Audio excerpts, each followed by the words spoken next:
At long last, the Last of Us HBO series is finally upon us. I'm Dan, aka Wolf, and we're going to dive into my initial reactions to the premiere, show spoilers and all. However, this will be a video game spoiler-free video, meaning I will not be mentioning any video game spoilers for major plot points that happen beyond episode 1 in the game's narrative. So please keep this the same in the comments section below to be more welcoming to the television side of our The Last of Us family.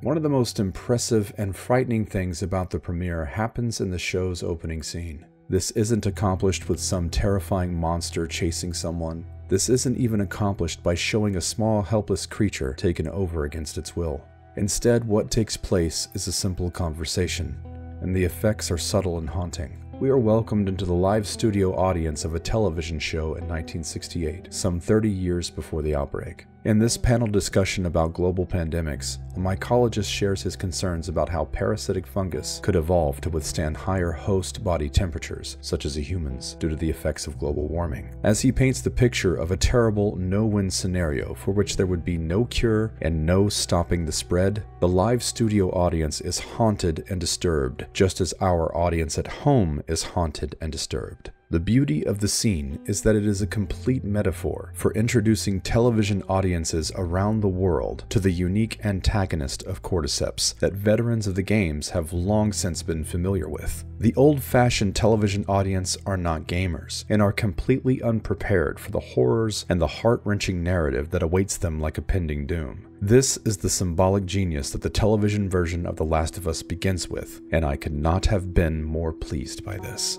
Like many veteran fans of the games, I spent the majority of the time reacting excitedly to Easter eggs, to shot-by-shot recreations from the game, to the familiar but different, and to the completely fresh and new. For me, this first episode works so well because it was a mishmash of all of the above, as a good adaptation should be.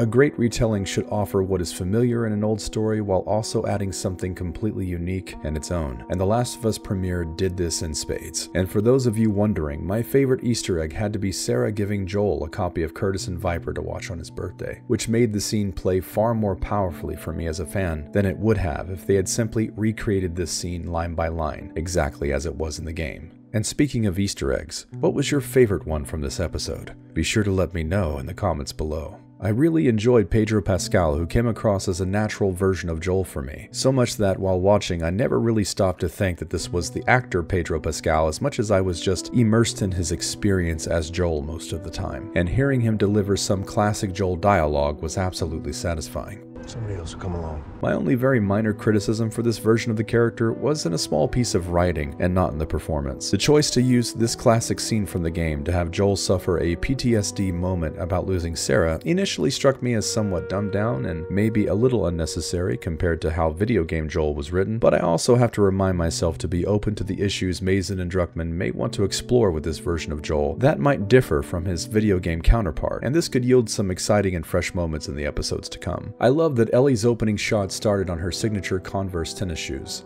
Even though we didn't get to see as much of her as we undoubtedly will in later episodes, I really enjoyed Bella Ramsey as a version of Ellie that the young actress is rapidly making her own. Ellie was also written into some completely different scenes that allow her character to be slightly recontextualized in our veteran fan minds, and I think this works well on multiple levels for the new performance. The spunk and the fearless firecracker attitude that we've all come to know and love is present out the gate, and Bella delivers a whole range of authenticity in one brief and powerful moment with Marlene that was one of my favorites from the episode. As a very minor criticism, Ellie may have deciphered the radio code too quickly, but it still works, and I love that we get a foreshadowing of Bill, and that broadcasting a song from the 80s on shortwave radio spells trouble for our humble little network of smugglers. Nico Parker as Sarah was absolutely stunning to watch. I think what mesmerized me the most was just watching her performance in the back seat, observing her taking in this nightmarish world and just the authenticity the young actress was channeling. I also appreciate that in this generously long premiere episode, episode, we got to spend much more time with this Sarah than we did in the game, which presumably devastated unsuspecting television audiences just as much, if not more, than I was the evening of June 14th, 2013, when Sarah first died in mine and Joel's arms. Seeing Merle Dandridge reprise her role as our Queen Firefly Marlene was a very special treat and treasure for me personally. I was so happy and surprised by how much screen time she got in this premiere episode, giving us not only some insight into her role as a commander and a leader of the Fireflies, but into her history with Ellie that is only slightly hinted at in the games. Seeing the same actress getting to explore these new boundaries of the lore with her old character and with Ellie was an absolute treat, and I can't wait to see more of Marlene later. While the jury is still out on this version of Tess, I am hopeful that the second episode will fortify my feelings around her. Whereas the video game perfectly establishes Tess as an authority in the Boston QZ who doesn't need Joel to speak for her or to fight her own battles, as a very minor criticism, I was just a little bit disappointed that the television version of Tess seemed to suggest that she's more reliant on Joel to settle her conflicts, instead of taking matters into her own hands, as the boss lady and badass we've come to know and love. Let me be clear, this has nothing to do with the actress Anna Torv, whom I thought did a great as Tess in the scenes given to her. While we didn't get to see much from Tommy as to be expected at this point in the narrative, I was definitely loving the vibes Gabriel Luna was bringing to the character. The extra lore suggesting that he was a military sniper makes perfect sense based on what we know of him later in the games, and holy shit, was that Jeffrey Pierce playing Tommy on the phone, or is Gabriel Luna just doing a kick-ass video game Tommy impersonation? Joel, it's me. I'm okay.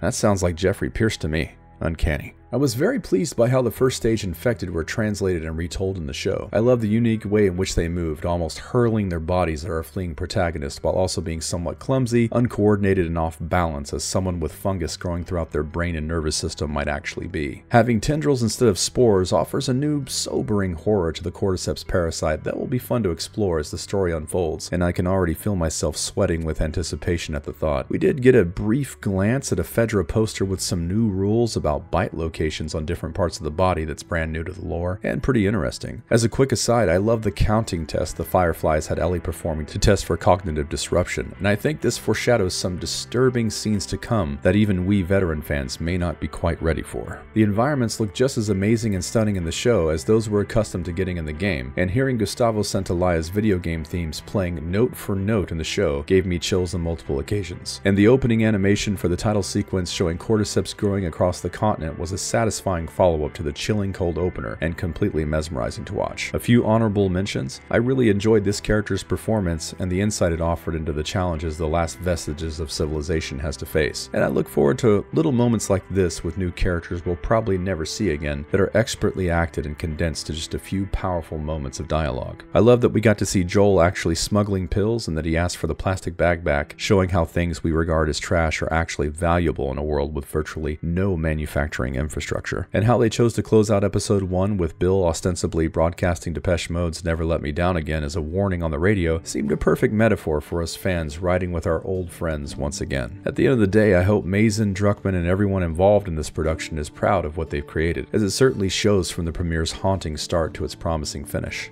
So that's a wrap on my first impression for The Last of Us's worldwide premiere. Since I have returned to my pre-outbreak job, I don't quite have as much time to make videos or stream as I used to. But if you'd like to keep hearing my take on future episodes of The Last of Us's HBO show, please let me know in the comments below just how much, if anything, this video has meant to you. Until next time, I will catch you in the wilderness of the mental.